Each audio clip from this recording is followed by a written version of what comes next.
It chose a ladle for powdering hot metal. And it says here until the 6th or 7th century, all books had to be written by hand. They don't have a way to written the books or to printing, so that they have handwritten books. They were not able to do this on a machine. So if you ask a large number of people what the most important invention, I mean, has been, many would say the wheel. You know that they said after the man discovered or invented the wheel, the world changed forever. But many others would say the printing press. It's debatable which altered history more, but without a doubt, the printing press ranks within the top two or three inventions in history. Long before the telephone, the television, the radio, and the computer, the written word was the only way to communicate ideas to people too far away to talk with. Until the 6th or 7th century, all books had to be written by hand. For that reason, very few books existed, and therefore few people read them. Okay, this is history, my friends, my people. In the 6th and 7th centuries, the Japanese and Chinese invented a way to print pages by carving characters and pictures on wooden, ivory, or clay blocks. They would put ink on a block and then press paper onto the ink, printing a page from the block. This process is called letterpress printing.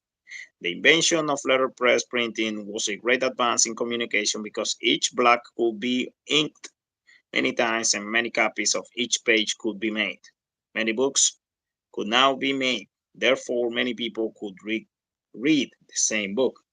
So that before the 7th century, if you were planning to sell or to have 100 copies of a book, you have to write the book 100 times because you don't have, or they didn't have a way to write or to print the, the books. So that I guess the books at that time they were too short in amount of pages. Later, in the 11th century, another great advance occurred. The Chinese invent movable type.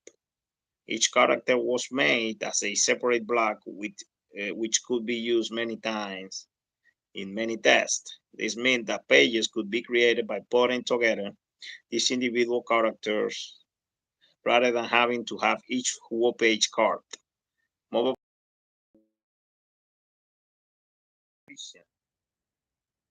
uh, than the earlier Japanese and Chinese print blocks because books could be created much more quickly by people with less skill. In Europe, movable type was used for the first time in the 15th century. There, Johannes Gutenberg invented typecasting, a way to make movable type much more quickly by melting metal and powdering it into the forms of the letters. This, this greatly increased the speed of printing because letters could now be used more than one time on a page. Eventually, movable type made books available to many more people. Thank you everybody for watching. And this has been an article about the printing press. Until the 6th or 7th century, all books have to be written by hand. Wow, unbelievable. Thank you everybody for watching. I hope that you have enjoyed this video. Take care. Bye bye.